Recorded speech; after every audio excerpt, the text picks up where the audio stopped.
We're going to talk about a certain saint today, children. He's a special saint for Ireland, and he has his own day when we all celebrate and we have parades. Do you know what his name is? Very good, children. Well, who'd like to tell the men from the television all about St.Patrick? Come on now, children. You can't all tell the story at once.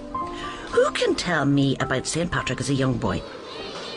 Mary, let's hear it from you. And so they were going to this place called France this day, and they saw this little boy playing near the sea, and so they said, oh, that fella would be a good walker, we'll grab a hold of him.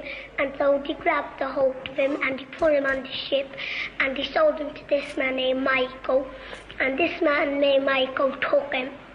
And he said, I don't know what she gave him, but then he said, go up to that mountain and mind all them lambs and sheep and cows and all for me. And so poor Patrick went up and he minded them. And every night and every day and every morning he said over 100 prayers to God. And when he'd be afraid in bed at night, he'd pray to God that he wouldn't be afraid. And all them prayers turned him into a saint. And so he thought he heard a voice saying, come down, Patrick, get up, Patrick, there's a ship waiting down there for you to go back to France. And so he went down and he said to the man on the ship, the captain, he said, will you let me on? And the captain said, where's your money? And so he said, I've no money. And so he said, well, then you're not getting on. And the Lord said, you're not getting away with this. Do you mean it's on poor Patrick? And so the Lord let a big storm off, and the boat was rocking and rolling and all. And then the sailor come up and said, that's all over, not letting that little boy on.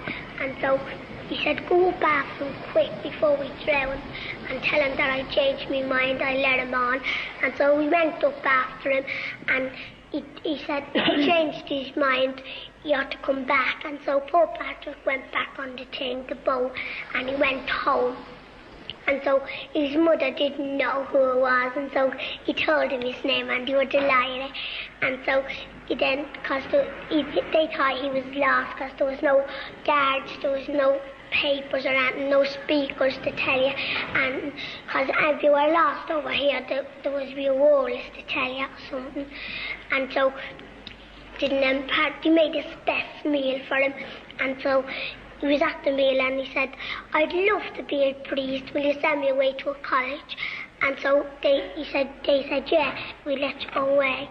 And so he went away to the college, even though you're smart, it takes you 7 years to be a priest. And so he went away to the college, and this night he was a priest, and then he was picked for a bishop.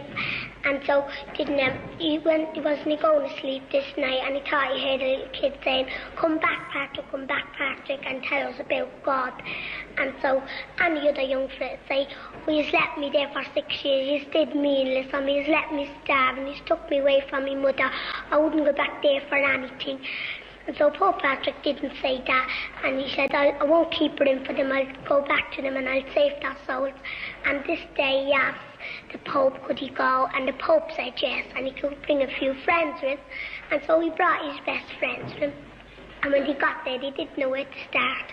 So he said, I'll start at my old boss, Michael. And so we went to his boss, Michael, and he said, Michael asked him his name, and he said, my name is Patrick. And so Michael was delighted to see him coming back again. That was very good, Mary. We'll leave it there for now. I think the men from the television might want to get a cup of tea. Off you go, children. You can go out for your break now. 15 minutes only now, and then I want you all back in here. They're really enjoying this, you know. They'll be queuing up again next time you're here.